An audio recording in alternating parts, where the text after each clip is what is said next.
When I ran a $2 million company, I had no idea how I could run a $5 million. When I was at $5 million, 10 seemed like crazy. And as it went on and on, I realized that all of us have more potential within ourselves than we believe.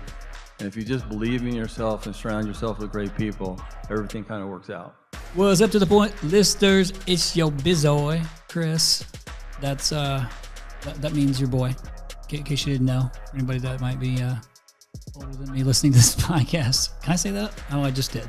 Anyhow, this episode is an absolute banger. This is one of the highlights of RYNOx 2024 is our Legends panel. It's so cool that I can bring all these people together in one room, and they don't just speak, they stay and work alongside those in attendance, but they put on a fantastic panel. One of the best Legends panels we've had to date with Ken Goodrich, Dave Geiger, Frank DiMarco, Mary Jean Anderson, which is great to have her on the panel, Ken Haines, and I know there's one more. Oh yeah, we have Mr. Wyatt Hepworth for the first time on the panel, but the audience asked some fantastic questions about business, some of the challenges that they're facing and how to get solutions to it, and then just the industry overall. So enjoy this episode with the Legends of the Trades from RYNOx 2020.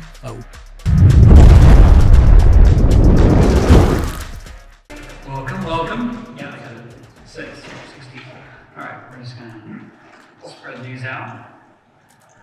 Okay, so actually, what's fun about this part for me is I got to know most of them. We got a few newbies up here this time around, which is great. Mary Jean, welcome. Wyatt's up there, welcome. Frank, I got a text message from Leland as I was sitting over there and said, "How's he doing?"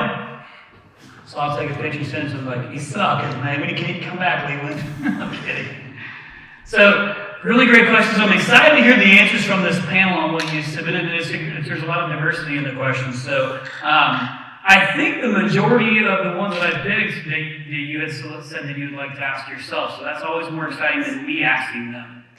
So, one, thank you for taking the time to be here. I understand the value of your time. And coming back and doing this thing again, it means the world to me. I know it means the world to these guys too, to be able to sit and have this time with you and to learn from you as the legends, those that have paved the way. And so I'm going to go ahead and kick this thing off because we're already running a little bit behind. We don't have much time. So Chad Peterman's going to kick us off with the first question. So Chad, let her rip, buddy.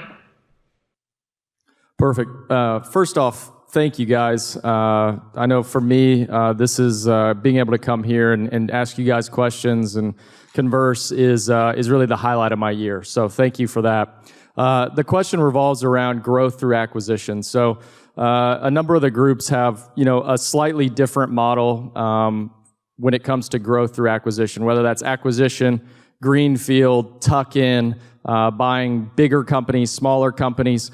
What are you guys seeing in today's environment? And we've talked about it a lot. What are you guys seeing in today's environment from an acquisition kind of standpoint that's really working?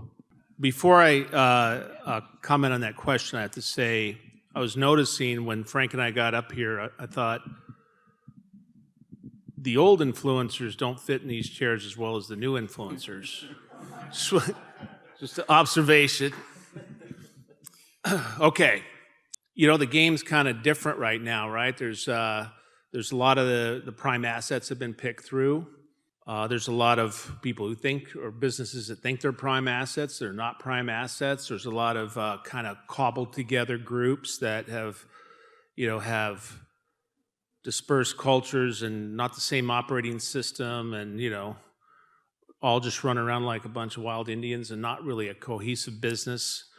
All of which is opportunities. You just have to approach them differently. I think at this time of the game, though, it's kind of a sit and wait and kind of let everybody kind of get adjusted to the new world order and the new multiples and such, because I noticed that people are still thinking everybody's worth 15, 20 times.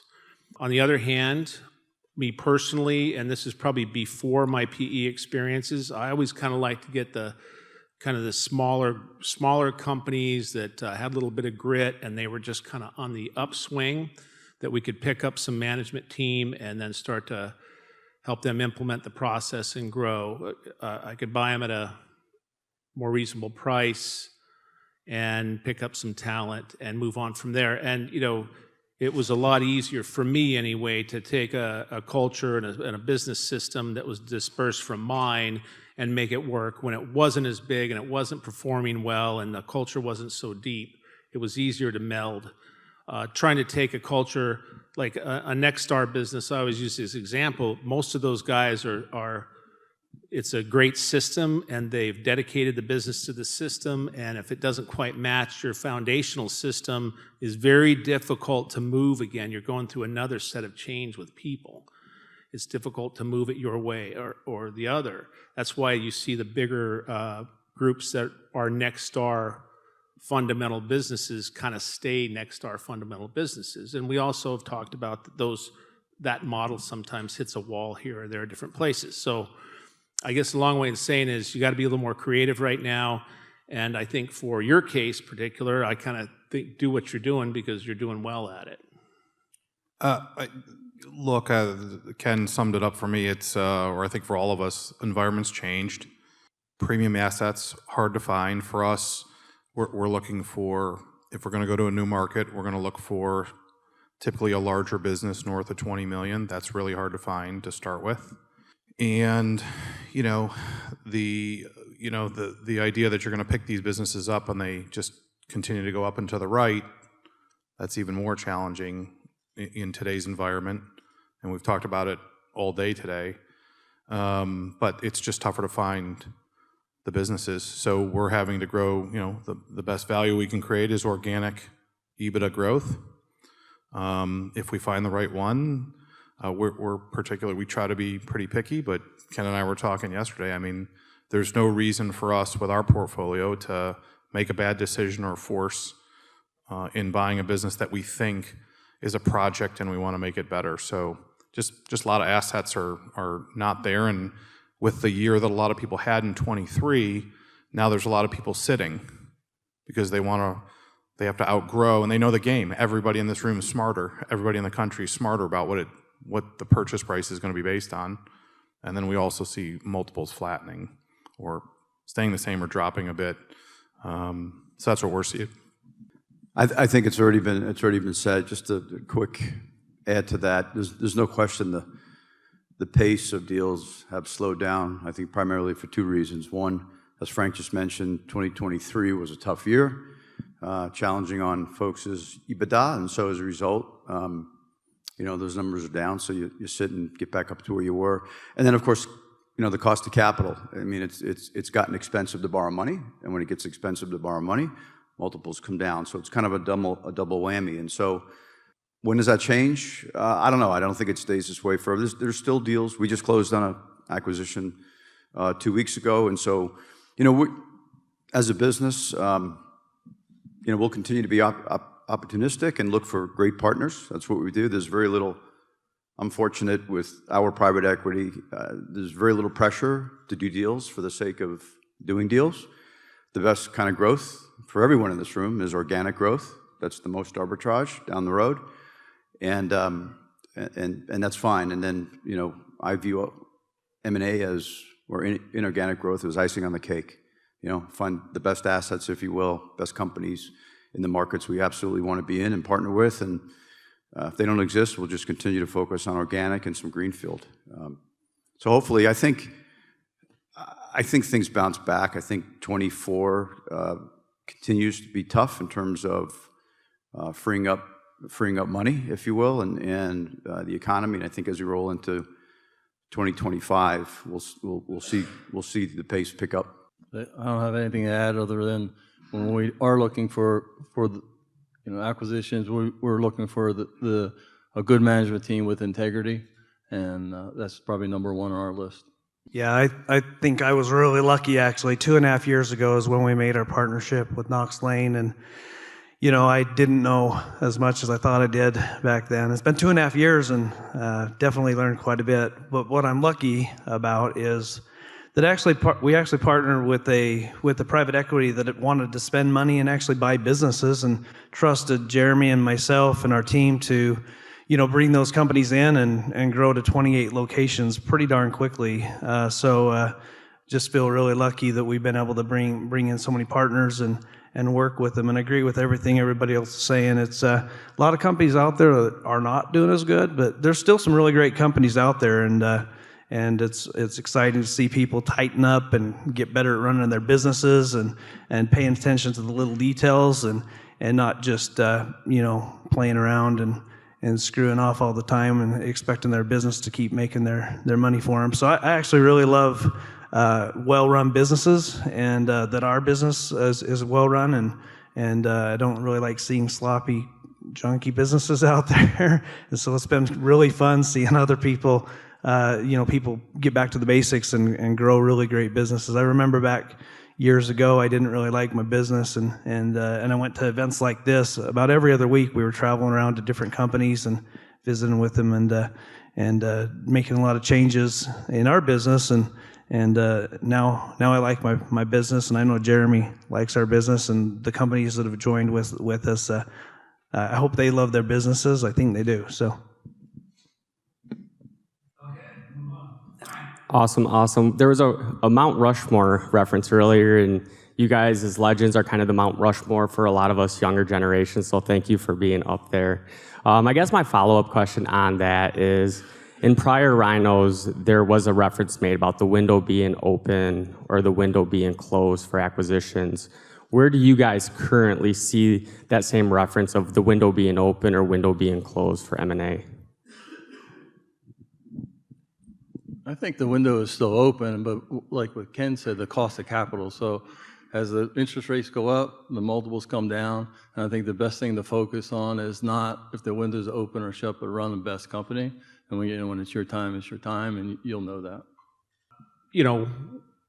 We're working on M&A every day. We got 6 deals kind of in play some way or the other. So it's going on. But like I said earlier, there's a lot of, there's a lot of cobbled together stuff. There's a lot of guys who, probably weren't ready to go out and sell, and so they're kind of half baked, and they don't know it yet. But there's still activity, and there's still, like Wyatt said, there's some really good companies still out there, and everybody's still working at it. It's just a different game, It's not 21. It's not 2021 anymore. All right. So I've heard Ken Goodrich talk about this before, and I'm sure from others as well. But Ken's talked about in podcasts that I've listened to about operating lean. Wondering if you could talk about what that looks like in your companies, and maybe specifically looking at is there an overhead percentage that you guys would be shooting for when you're talking about operating lean? Okay, so we're shooting for 20% EBITDA is what we're actually shooting for, and we're shooting for double-digit growth every single year at every single location. So yeah. Did you say operating lean? Is that your question? I think it's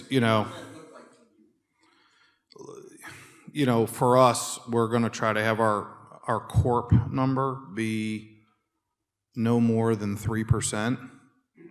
So we've built out the infrastructure for $1 billion structure, and we're closer to that than we are the $500 million number, but you still have to grow into it. So corp runs like 3.75 right now, but our belief was let's find the very best people. I built the best operators I could find and that I know for a long time, and we heavily compensate them as division presidents to run the general managers, but we don't, we have support in marketing, we have support in accounting, but, still a lot of the work is done at the businesses, the individual businesses themselves. I would ideally love to drive the corp number down to 2.5, 2 if we're really hitting on all cylinders, but that's a pretty tough number to get to at $1 billion. It's just hard from infrastructure. So that's the type of number we try to use where we're at today. So I would say that we shoot for about 48% gross margin, shooting for 15 to 18%, at least somewhere around 32% for overhead, if that was your question. And then there's key indicators, in there for indirect labor and marketing. Yeah, I mean, really, it's math. That makes exactly sense. But like even going into kind of right now. Okay. So what does that look like in your businesses to kind of prepare yourself to weather the storm? So I think that you can't cut your way to success. You got to believe in your company. And back in '08 when things turned down and we were heavy in marketing, instead of pulling back, we looked for opportunities where others were pulling back from. So don't operate scared. Believe in yourself and go for it. And I think what you're getting at is you're wanting to know what our expectations are in terms of those areas, right? Top line, bottom line, and cost structure. Yeah. So I think even in last year was a down year, right? There was a lot of headwinds. We had one of the mildest years, which was probably the biggest issue, but a lot of other headwinds around the economy, the noise, consumer confidence, inflation. 2 wars abroad. I mean, et cetera, a bunch of stuff and a lot of weather. And so, but look, even if you focus on the right things, even in a down economy, every business is at a different stage, right? I mean, mix will drive what your growth may look like, right? Are you in all 3 trades, or are you in 1 trade, or what? And the life cycle, the business is at different stages of growth and experience, so that may drive it. But even in a down year, I think it's reasonable to expect about 10% top line growth. And for us, we like to, we like stretch budgets. We don't like, we don't want them slam dunks. They've got to be attainable, however. But if we can leverage a little on the bottom, if we can grow 10 plus on top and leverage on the bottom for a budget, that's great. Historically, we grow significantly higher. The 2 guys that were sitting here, who are pretty modest, have grown their business for the last 20 years at 20% plus every year in, year out.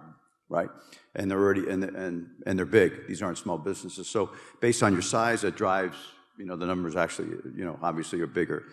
So some leverage on the bottom with nice growth on top. Jonathan and Paul will probably tell you our budget's a little tough for next year. But look, I think what makes these guys, everyone in this room, so good is how competitive we are. Right? I mean, and our group is very, very competitive. Everybody wants to win, except for the guy in the white shirt back there. No, everybody wants to win. Him, maybe most of all, and everyone's competitive. And so rising tide lifts all boats, and we challenge each other. And so 10%. From an overhead standpoint, I don't know if that was part of your question. From a corporate overhead, we typically operate at about 2.5% of sales, which is fairly small when you think about. A corporate structure to support a business, Wrench's size. I really just want to say to be careful about operating too lean, because you don't want to get in trouble with poor quality service, because that will take you down. So you really do have to be careful. And I agree operating lean, I do, but be careful. Don't do more than you can handle and start giving poor quality service, because the reputation can change pretty quickly. Let me just add to this. So I think what you're trying to get to is some little more specifics. So, I had experience in my career. One time I worked for a company called ARS, and we had this routine every month, which was a rolling quarters. We would just roll every quarter by month and look back and compare all the numbers, all our costs. You go through the org chart and dig into every single position. Is this position effective? Do you have, what are the metrics on this position? How is your current staff performing on these metrics for every position? Do we need this position? Why is this person overshooting the metrics so much? Do they have enough work? I mean, it was that level of drill. And, we have all enjoyed a very robust economy for the last 10 years, I guess, and we couldn't do anything wrong, and everybody looked like a genius. And here we are now, where a lot of us are kind of caught with our pants down that we were just running it so fat and lazy. And so right now is the time where you start doing the rolling quarters or something like that, where you're drilling to every single expense line, all of your personnel, who's performing, who's not, do I need help here, do I need to move them up? You know, you need to pay attention to every penny you're spending now and lean it out like that. Is that what you were looking for? Okay. Did you ever question your ability to run your company? And if so, what did you do to overcome that? Every day. And every day, especially as it gets bigger and bigger, and you know, it's called the Peter Principle, right? Everybody rises to their level of incompetence. But yes, certainly I would say in the beginning I did all the time, and you know, it just, you had to regroup yourself, put your head in the books, meaning a book that would kind of point you in the right place. It's like I talk about the E-Myth book a lot because it was very impactful for me when I was young, and you know, I read it 33 times. I carried it in my back pocket for 3 years. So when I'd get stuck or something, I could revert back to that and say, oh yeah, and get re-inspired to get back in the game. You know, my mom always said something that just clicks when you're talking about that is my mom always said growing up, show me your friends and I'll tell you all about you. We were Italian immigrants, so it was in Italian, but basically, I think you want to hang with winners. And the people on this panel, Wyatt and I have had a relationship for a long time working as a team, helping each other out. And I think that one of the biggest mistakes that people make is to tend to not be vulnerable and not ask the questions. Of course, we all are vulnerable. We all have insecurities. But we all do put on our pants one leg at a time. And so if I was going to give you anything, I would say to please, you can reach out to me, any one of the people on the panel. Paul Kelly talked about it. Like, you need to hang out with people smarter than you.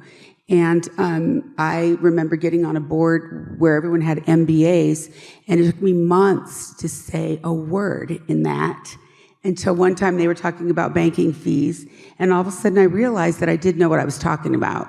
And I was able to jump in, and from then on, I was able to hang with people with MBAs because I realized that we all put our pants on one leg at a time. So I would encourage you to reach out and don't believe you should have all the answers.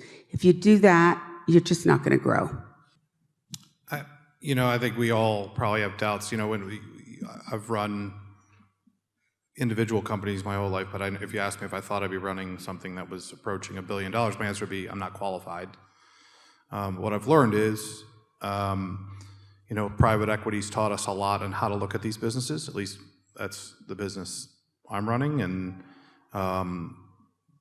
the one thing I would say about them is they say, Frank, there is actually no better person to run this business than somebody who knows these businesses as well as you do. That's their opinion. And we think there's results. But I agree with Mary Jean and, Dave's a mentor of mine, Leland Smith. I mean, they all asked questions about how they could do it better. When I was with Dave, we'd go to a conference and he'd say, there's always something to take out of when we go to one of these, even though we were probably the 800-pound gorilla in the room with Horizon, there was always something to learn. And that learning in Leland Smith was no different in the peer group that they had with Dave and Dewey Jenkins and Kevin Comerford. But I think we all get up, you're confident enough to run it. What I loved hearing today was, we're all going back to the basics. Like, just stick with those basics.